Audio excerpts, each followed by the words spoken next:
31 years of marriage. And the moment that empties your chest is not the funeral, not the folded flag on a polished box, not even the first night alone. It is the Sunday morning after, when you open the medicine cabinet and see her toothbrush still leaning toward yours like it is waiting for her to come back and finish the conversation. My name is Raymond Cole. I teach American government at Garfield High School in Seattle, Washington. And for most of my adult life, I believed I understood the woman I married. Before I tell you what Lydia left behind on the 34th floor of a building I had never entered, dome a favor. Comment where you are listening from and what time it is there. And if stories about quiet fathers, hidden truths, and justice that arrives cold and clean are your kind of thing, subscribe to Dad's Sliant Justice. Sometimes that click costs you nothing, but it helps us keep telling stories like this. Lydia Cole was not a mysterious woman in the theatrical sense. She did not wear dark glasses indoors or speak in riddles. She laughed loudly in grocery aisles, kept receipts in the wrong envelopes, and sang old Motown songs while watering basil on our Capitol Hill back porch. But she also had rooms inside herself that she did not invite people into. I accepted that, at 59, you learn that loving someone does not mean owning every locked drawer in their mind. We met in 1993 at a community fundraiser in the Central District. I was a 27-year-old substitute teacher trying to look useful by moving folding chairs from one wall to another.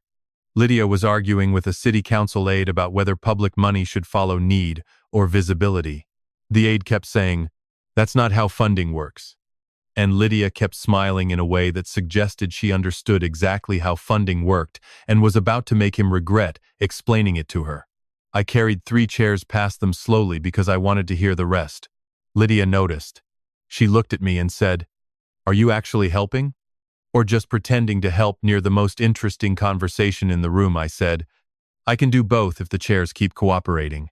She laughed. And that was the beginning of everything. We were different in ways that made a house possible. I kept routines. Lydia kept momentum. I could spend 22 years in the same classroom and feel fortunate. Lydia could look at a problem on Monday, build a network by Wednesday, and by Friday have 3 people doing what they had refused to do on Tuesday. She called her work advisory projects, which is a phrase broad enough to hide an empire and polite enough to discourage follow-up questions. Early on, the projects were small, nonprofits, school boards, local campaigns, family businesses that were fighting themselves into extinction. Then the calls came from out of state. Then the flights: Portland, Denver, Atlanta, Boston, Dallas. She would pack one black suitcase, kiss me at the kitchen door, and say, 2 nights, maybe 3. I would ask if she was safe. She would say yes. I would believe her because she had earned belief, the way honest people earn it, year after year, by being exactly who they claim to be when it matters. Around our 17th anniversary, when Grace was applying to colleges and Jonah still believed he was going to play professional soccer because he had scored twice against Ballard, Lydia sat me down after dinner. She said, "Rai, my work has become more confidential than comfortable. I can tell you it is legal. I can tell you it is not dangerous. I can tell you we are secure, but I cannot tell you every detail without compromising other people." I asked one question, "Is there something I need to protect you from?" She touched my hand and said, "No, I need you to trust me, not rescue me." So I trusted her, not passively, not foolishly. I trusted her because marriage is not a courtroom where every loving act requires evidence. It is more like a long history class. You learn the pattern of a person across decades, and eventually the pattern becomes proof. Wednesday, March 12, 2025, at 3:30 p.m.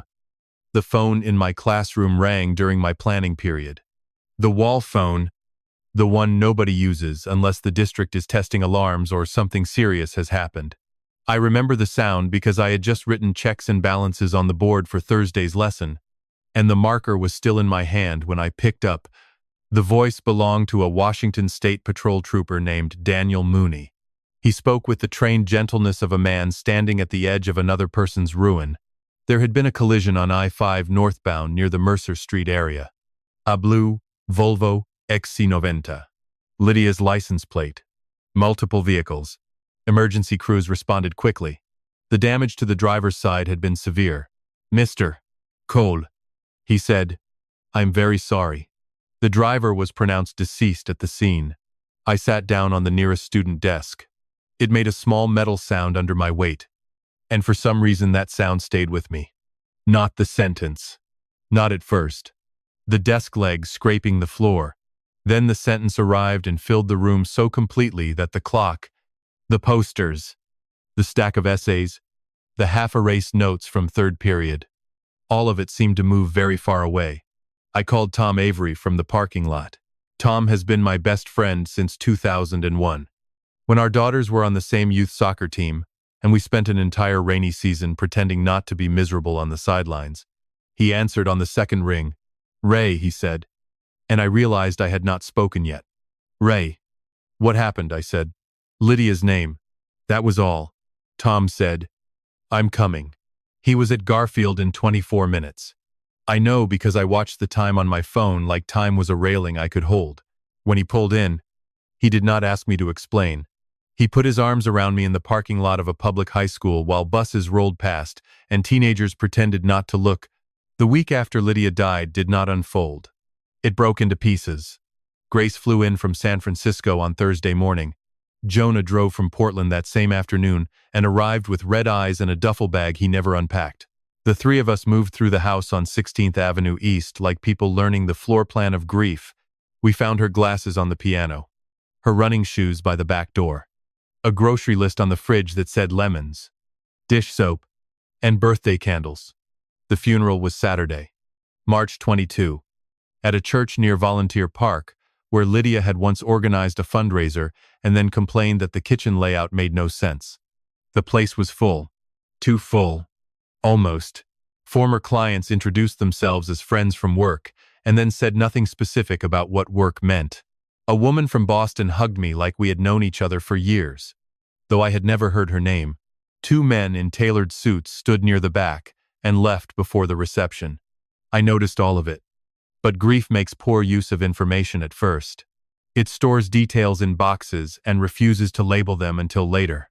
I spoke last at the service. I said Lydia was the smartest person I had ever known. I said she believed a well-placed question could move a mountain faster than a speech. I told the story of her catching me eavesdropping while carrying folding chairs. People laughed.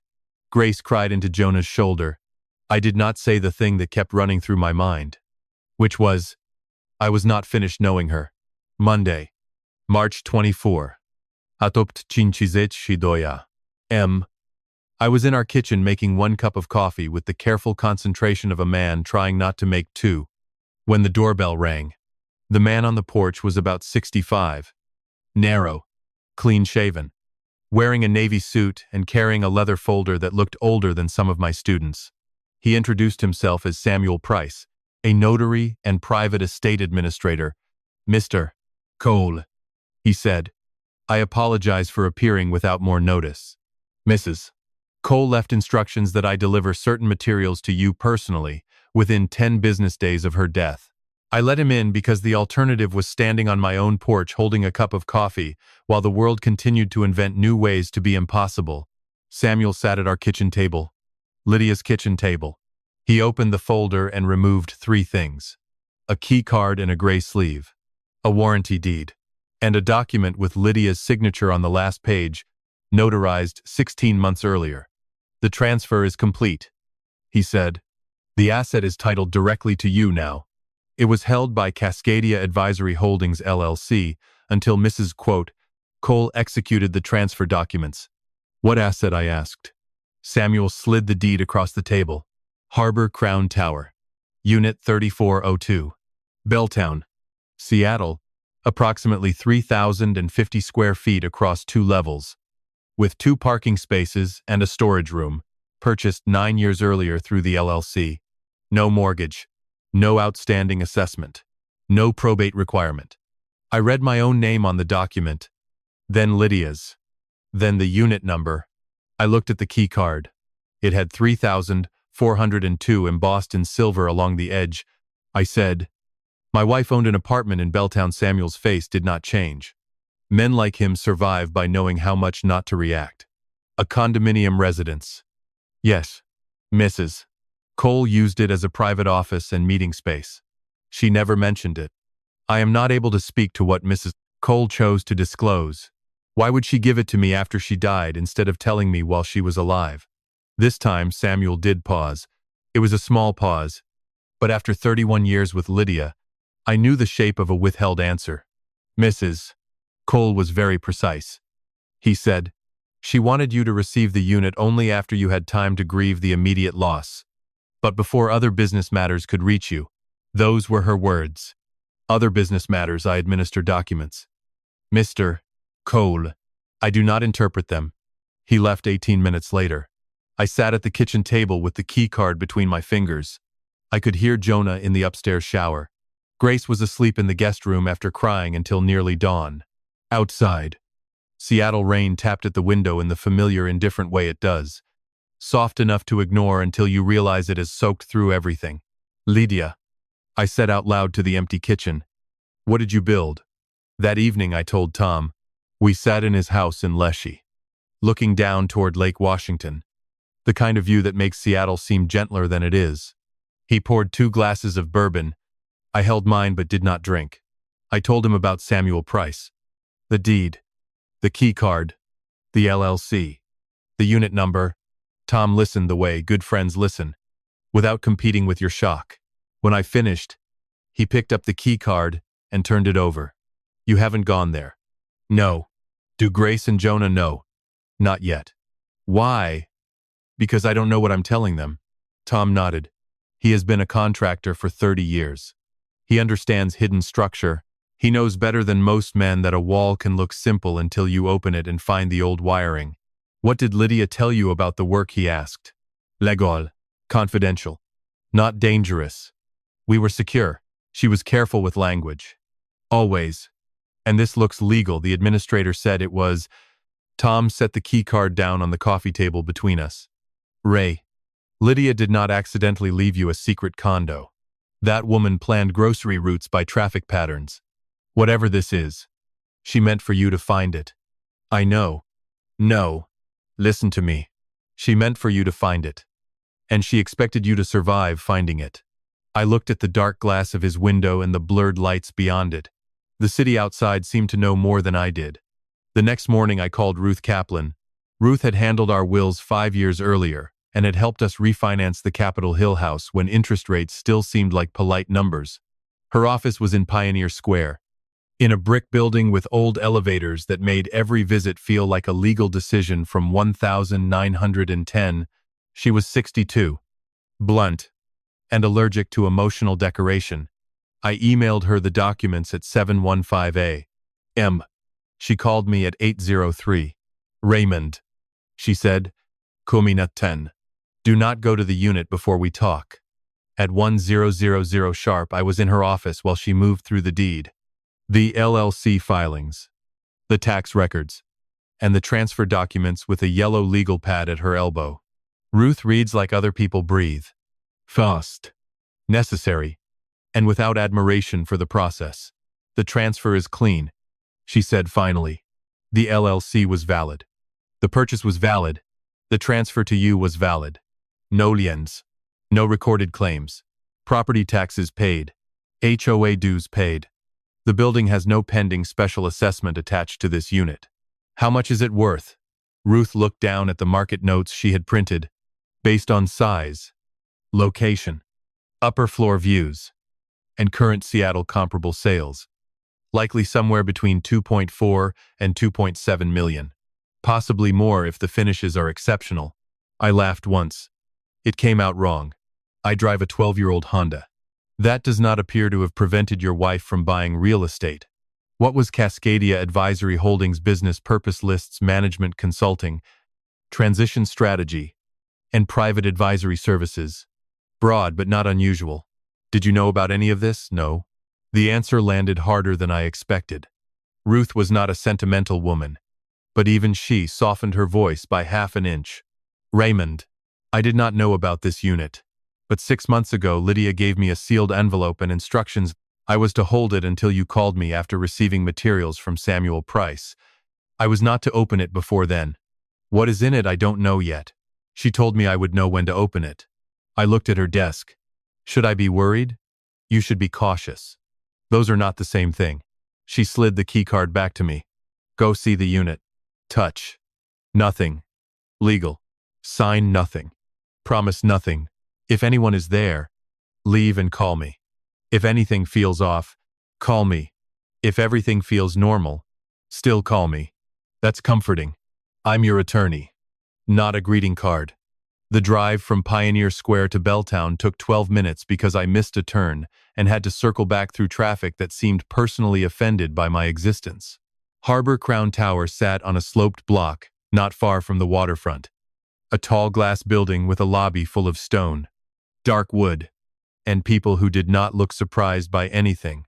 I had walked past it probably 50 times on the way to dinner or Pike Place Market and had never once imagined my wife had a key to the top of it. Tuesday, March 25. Ablas nol tujo a. M. The building manager met me in the lobby. Her name was Celia Park.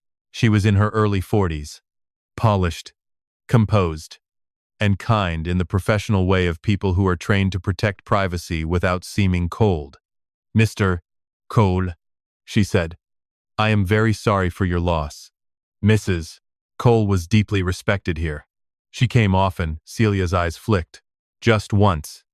Toward the elevator bank. She maintained an active presence in the building. That's a careful answer. She valued discretion. We try to honor that for every resident. Did people visit her here? Authorized guests did. Yes. She offered to ride up with me. I said no because there are some doors a man has to open without an audience. The elevator required the key card. It moved quickly and silently. Rising through a city I thought I knew toward a life my wife had apparently lived inside it. The 34th floor had only two doors, 3,401 and 3,402. A window at the end of the hall framed a slice of Elliott Bay, gray and silver under a low March sky. Ferries moved across the water with that calm, purposeful patience they have. Like they are the only machines in Seattle that understand where they are going. I stood at 3,402 with my thumb on the edge of the key card. Tom's words came back. She expected you to survive finding it. The light turned green. The lock clicked. I opened the door. For 2 seconds I saw the apartment only as space. A wide entry. Pale wood floors. A wall of windows facing west toward Elliott Bay. A living area arranged with quiet, expensive taste. Stairs leading to a lofted second level. A kitchen with marble counters and copper pans. Lydia had definitely chosen because she loved beautiful tools, even when she did not cook with them. Then I saw the woman sitting on the sofa. She was about 60. With dark hair cut to her jaw and silver at the temples, she wore a charcoal blazer, flat shoes, and reading glasses low on her nose. A folder rested open on her lap. She did not jump when I came in. She stood slowly, as if this moment had been rehearsed many times and still arrived too soon. Mr. Cole, she said. My name is Marisol Vega. I kept my hand on the door. How did you get in, Lydia? Gave me a key. Why? Because this was our office. There are sentences that sound impossible, but have the weight of truth before you understand them. That was one. I stepped inside and closed the door behind me. You knew my wife. I worked with your wife for 12 years. I have never heard your name. I know. That is not a comforting answer. No, she said. It is only an honest one. Marisol held the folder with both hands. She looked like a person who had decided long ago that when this conversation came, she would not insult me by pretending it was simple. Lydia told me you did not know the operational details. She said you knew the work existed, but not the scale. The scale of what crisis advisory, governance mapping, private transition strategy. She helped organizations survive leadership fights, board failures, merger conflicts, and internal fractures that could have destroyed them. That sounds like consulting language for cleaning up rich people's messes. A small smile moved across Marisol's face. Lydia used almost exactly that phrase. I should have been angry. Maybe a cleaner man would have been. But standing in that room, seeing Lydia's taste in the furniture, Lydia's handwriting on a note near the desk, Lydia's green scarf folded over the back of a chair, I felt something more complicated. The betrayal was there. But it was not the largest thing in the room. The largest thing was evidence. She had existed here. Repeatedly. Deliberately. Successfully. And she had left the door for me. Tell me, I said. We sat across from each other with Elliott Bay behind her and Seattle weather moving across the glass. Marisol explained the work without naming clients. Hospital systems with boards at war. Aerospace suppliers facing succession fights. Tech companies where founders had become liabilities, and no one wanted to say it in a room with lawyers. Family-owned manufacturing firms where the second generation was burning down what the first had built. Lydia entered quietly. Listened better than anyone else. Mapped power. Found pressure points. And advised people toward outcomes before the press or the courts ever learned there had been a crisis. Was it legal? Completely. Documented. Contracted. Taxed. Lydia insisted on that. She said secrets were manageable. But sloppiness was fatal. That sounded like my wife. Painfully. Why the apartment neutral ground? Secure meetings. A place not connected to your home. Not a hotel. Not a client's office. She controlled the environment here. And the money. Marisol opened the folder and slid a page across the coffee table. This is a summary. I was not sure how much Lydia wanted you to hear from me. But she did instruct me to give you this if you came. The page listed annual revenue for Lydia's advisory work under Cascadia Advisory and related entities. I read the first number and thought I had misunderstood the columns. I read it again. Then the second year. Then the third.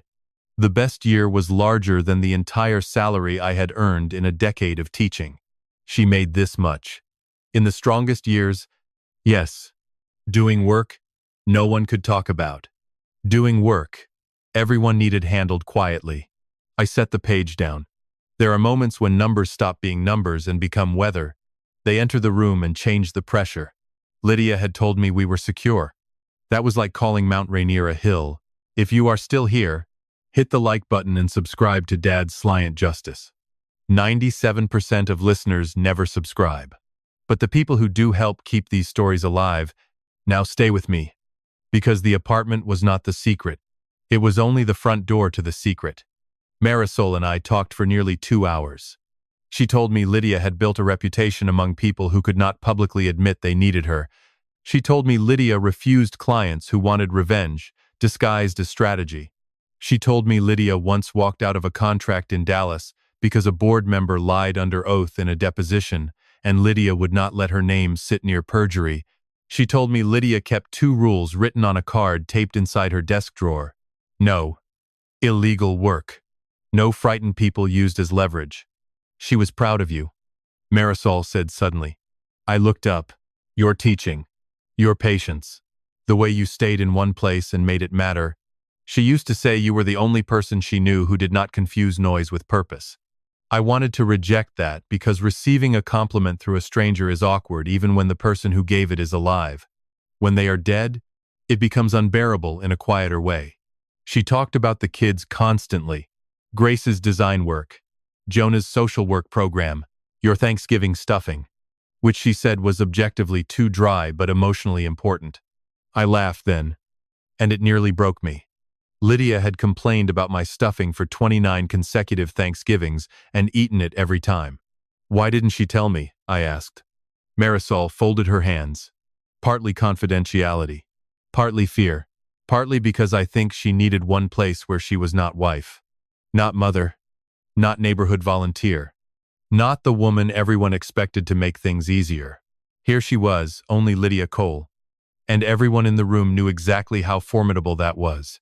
I stood and walked to the windows. A ferry moved toward Bainbridge. Beyond it, the Olympics were hidden by cloud. Seattle looked like a watercolor. Someone had refused to finish. She loved you. Marisol said behind me. This was not an escape from you. I know. I did know. That was the hard part. It would have been easier if the secret had been ugly. Rage has handles. Love with locked rooms does not. Before she left, Marisol handed me a second folder.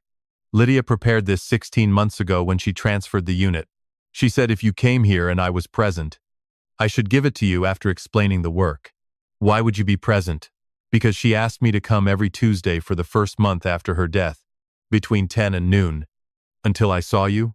She said you would probably choose a Tuesday because Monday would feel too soon and Wednesday would feel like avoidance. Of all the things I learned that day, that was the one that made me sit down again. Even dead. My wife knew my habits better than I did. Marisol said, "There is a letter on top. I think you should read it alone." When she left, the apartment changed. Her presence had made it a business space. Alone.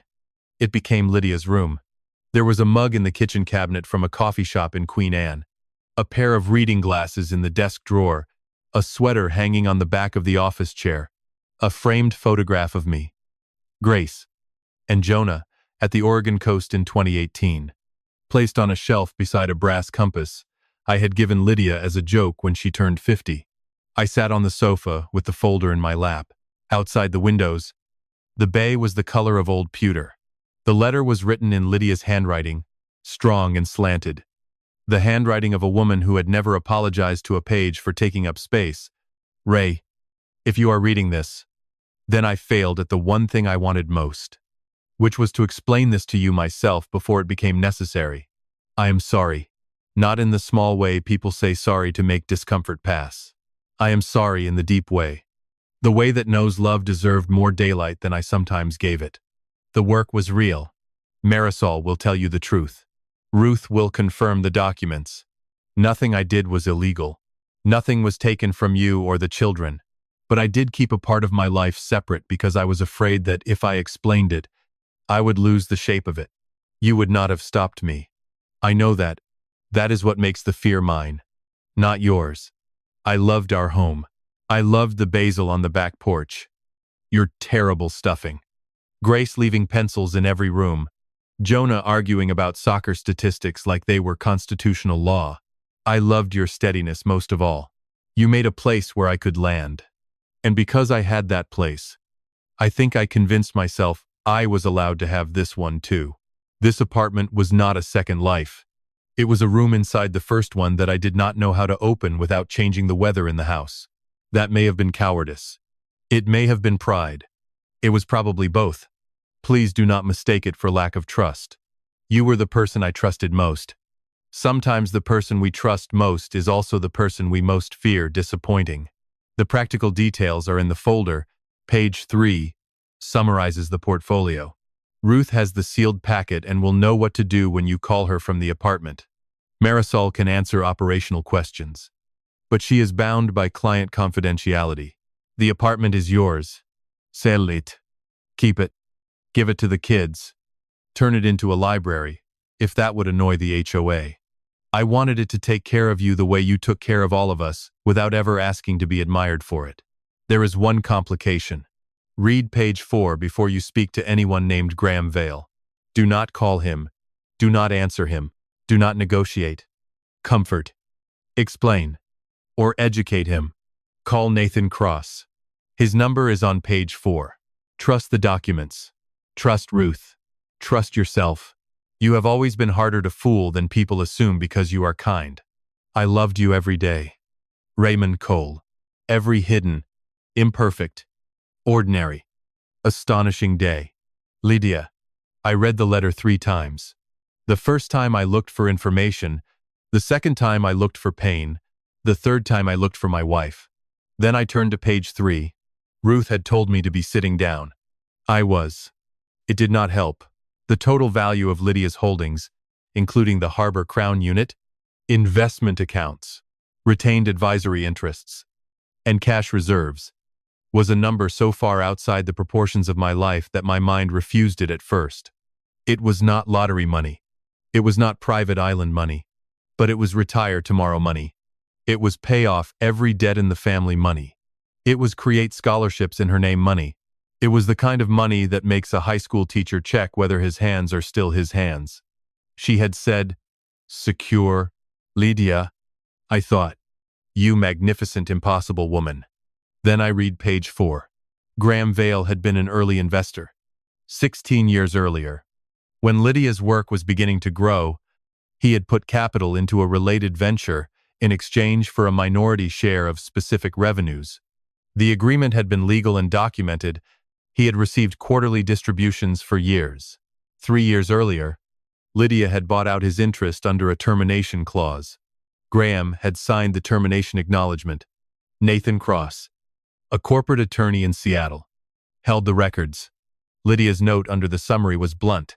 Graham will likely contact you. He has made a habit of confusing grief with opportunity.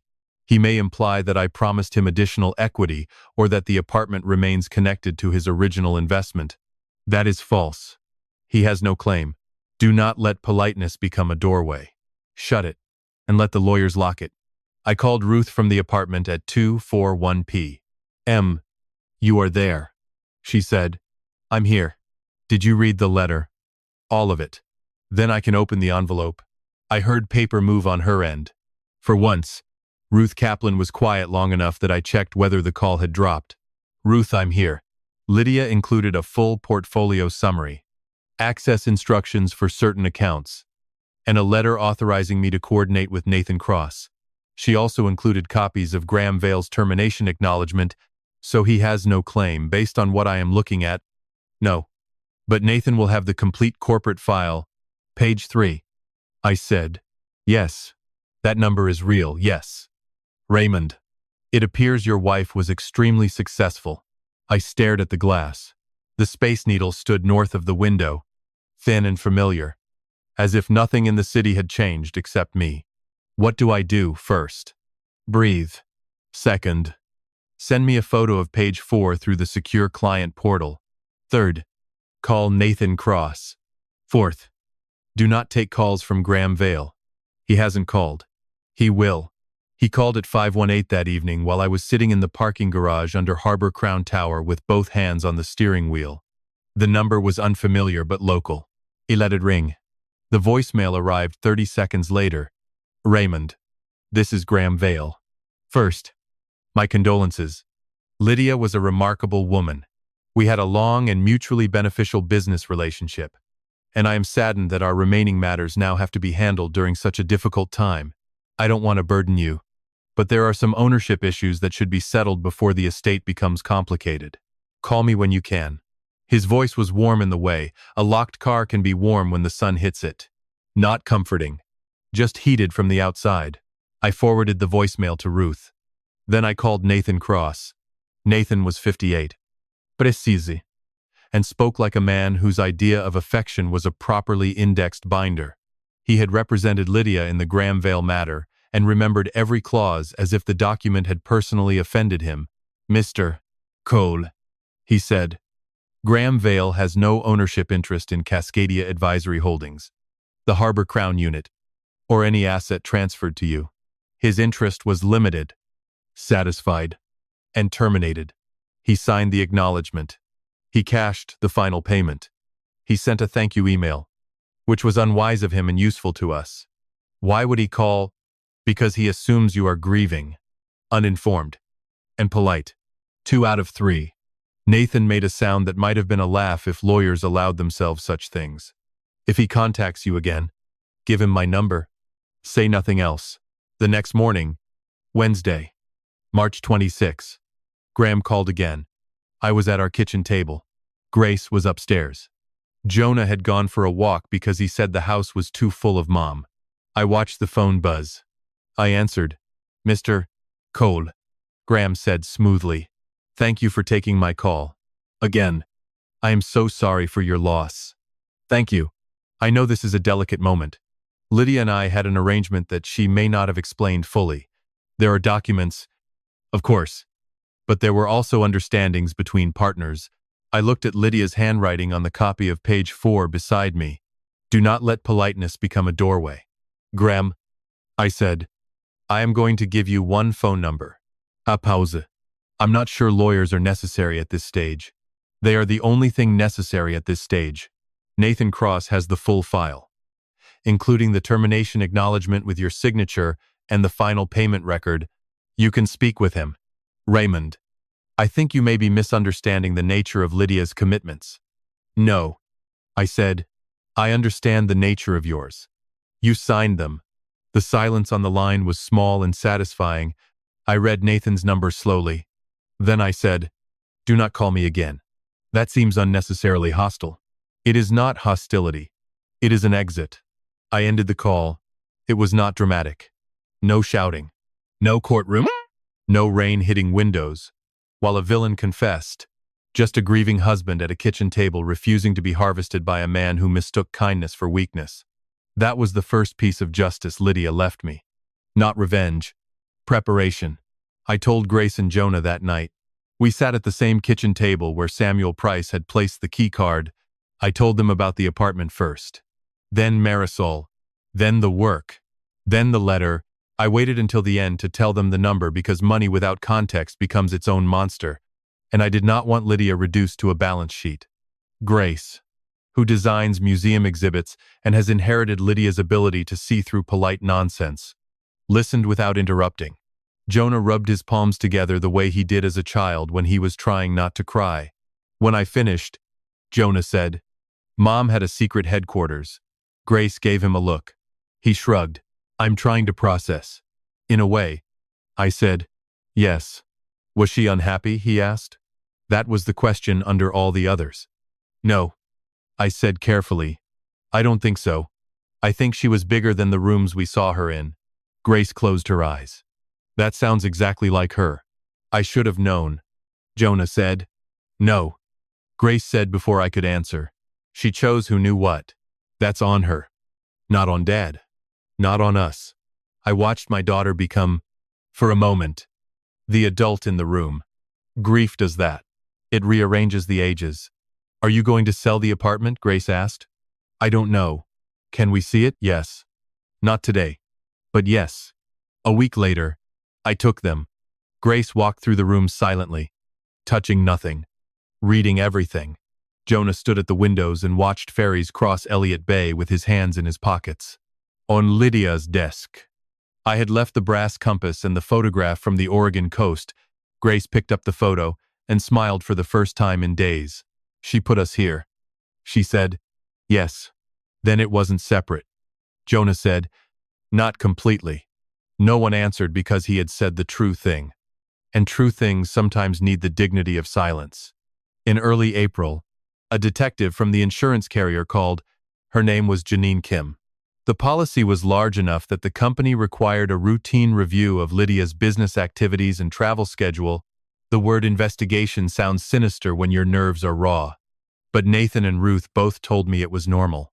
Detective Kim was respectful, thorough, and clearly accustomed to families who heard suspicion in every procedural question. I gave her Nathan's number for business records and Ruth's for estate documents. Marisol provided a calendar summary that protected client names while confirming where Lydia had been. The review closed in 3 weeks. The collision remained exactly what the patrol report said it was. A fast chain reaction crash during heavy traffic. Made fatal by angle and timing. No conspiracy. No hidden enemy. Just the random cruelty of physics on a Wednesday afternoon. I returned to Garfield on Monday. April 7, the first morning back. I stood outside my classroom door for almost a full minute before I went in. Same room. Same government posters. Same stack of papers I had abandoned the day the wall phone rang. My students were quieter than usual, which for teenagers is either a miracle or a warning. In this case, it was kindness. Third period. A boy named Marcus raised his hand before class started and said, "Mr. Cole, we don't have to talk about it, but we're sorry." The room nodded.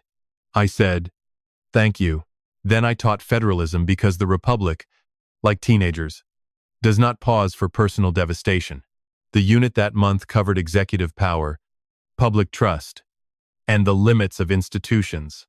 I had taught those lessons for years with the balanced detachment expected of a government teacher. That spring, I taught them differently. I understood better that systems depend not only on rules, but on the character of people who follow them when no one is watching. Lydia had built a system around herself. Secretive. Yes. Imperfect. Yes. But not careless. Never careless. Tom came over for dinner the Friday after my first week back. He brought salmon because, in Seattle, men of a certain age believe fish is an emotional support category. I burned the asparagus slightly. Lydia would have made a face and eaten it anyway. We sat in the kitchen after dinner with the back door cracked open to the cool April air. The basil had not survived the winter. I had not had the heart to throw it out. "How was school?" Tom asked. "Familiar." "Which helped?" "The apartment I went yesterday." "Alone, yes." "And—" I sat there for an hour and looked at the water. "That's allowed." I kept thinking I should make a practical decision. Practical decisions are overrated in the first month after a death. You sound like a brochure for grief counseling. I sound like a man whose friend is trying to sell a place before he understands what it is. I looked at him. Tom leaned back. "Ray, that apartment is not just real estate. It is evidence. Maybe later it becomes money.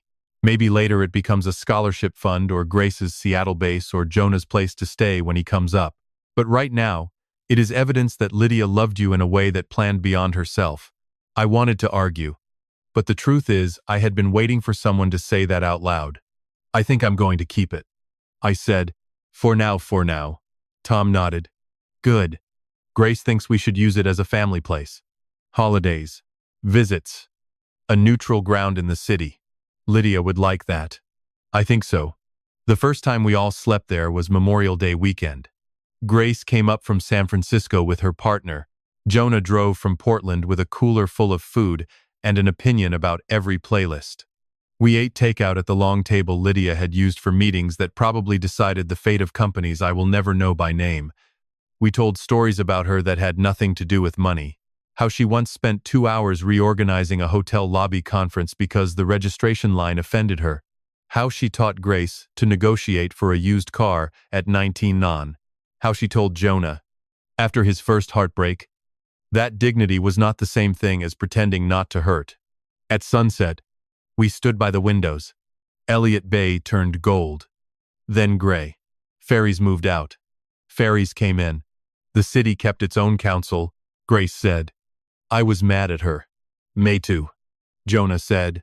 I said, "Me three." Then Grace said, "I also miss her so much I don't know where to put it." That was the most honest sentence spoken in that apartment since Lydia's letter. We stood together and let it be true. Graham Vale tried one more time in June. Not with a phone call. With a letter from an attorney who used phrases like unresolved equitable interest and informal partnership expectations. Nathan Cross responded in 8 pages with exhibits. Ruth sent me a copy. I understood maybe half of it, but the final paragraph was clear enough. Graham had no claim, no path, and no audience. Nathan called 2 days later. I expect that will be the end of it. Why? Because people like Graham Vale do not enjoy well-lit rooms. That was the second piece of justice. Not a punishment you could photograph. Just a door closed with documentation and force. Lydia had known who he was. She had prepared the lock. All I had to do was turn it. By late summer, the apartment had become something none of us expected. Grace used it when work brought her north. Jonah stayed there before a conference and left a hoodie behind, which made the place feel less like a museum. I graded papers at Lydia's desk twice. Though I admit grading civics essays while looking at Elliott Bay gives a man an inflated sense of national importance, I also met with Marisol 3 more times. She helped me understand which parts of Lydia's business could be wound down, which interests would continue paying out, and which client obligations had to be honored before any final decisions. Marisol never overstepped. She never acted like she had a greater claim to Lydia because she had known the secret rooms. In some ways, that made me trust her more. One afternoon in August, she brought me a small cardboard box from the locked storage room upstairs. "These are personal," she said. "I think she meant for you to find them eventually." Inside were notebooks. Not client notes. Lydia's thoughts. Lists. Questions. Sketches for a scholarship she had apparently wanted to create for first-generation college students in Seattle. A draft name was written across the top of one page, the Raymond Cole Steady Hand Fund. I stared at it for a long time. She was going to name it after me. Marisol smiled. She said students need brilliance, but they survive because someone steady keeps showing up. I had to sit down then. Some grief takes months to find the correct door. We created the fund in October with Ruth's help, not as large as Lydia had planned, because I was learning not to make permanent decisions while emotion still had its hand on the wheel, but enough to matter, enough to pay application fees, books, emergency travel, and small gaps that become cliffs for families without cushions. The first checks went out in December. I signed them at Lydia's desk. I still live in the Capitol Hill house. I still teach at Garfield. I still drive the Honda. Though Jonah has made it clear he considers that a separate tragedy, most mornings, I make 1 cup of coffee now without thinking. That is progress. Though it feels like betrayal on the days grief is looking for a fight. The Harbor Crown apartment is still on the 34th floor. The key card still says 3402. The windows still face the bay. Sometimes I go there after school, take the elevator up, and stand where Lydia must have stood between meetings, between flights, between versions of herself. I used to think the deepest love was complete transparency. Now I am older and less certain. Maybe love is sometimes the faith to keep standing when the glass clears and you discover the person beside you had more rooms than you knew. I do not excuse every choice Lydia made.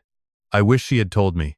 I wish I could ask her which parts were fear and which parts were pride and which parts were simply the cost of being Lydia. But I also know what she left.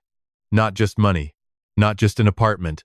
She left a map through the aftermath, a warning where danger would come, documents where doubt would gather, a letter where silence had been, a place where our family could keep missing her without pretending the missing was simple. 31 years of marriage. And she was still teaching me the last week. I thought I was only burying her. That is the whole story.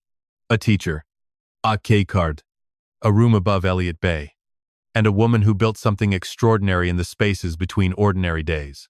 When I stand at those windows now, I do not say, "Why didn't you tell me?" Not every time. Most days I say, "Well done, Lydia," complicated as ever, but well done. If this story stayed with you, comment where you are listening from and what time it is there. And subscribe to Dad's Slant Justice for more real, rough, family-centered stories about quiet people who discover the truth. Hold the line and let justice arrive cold.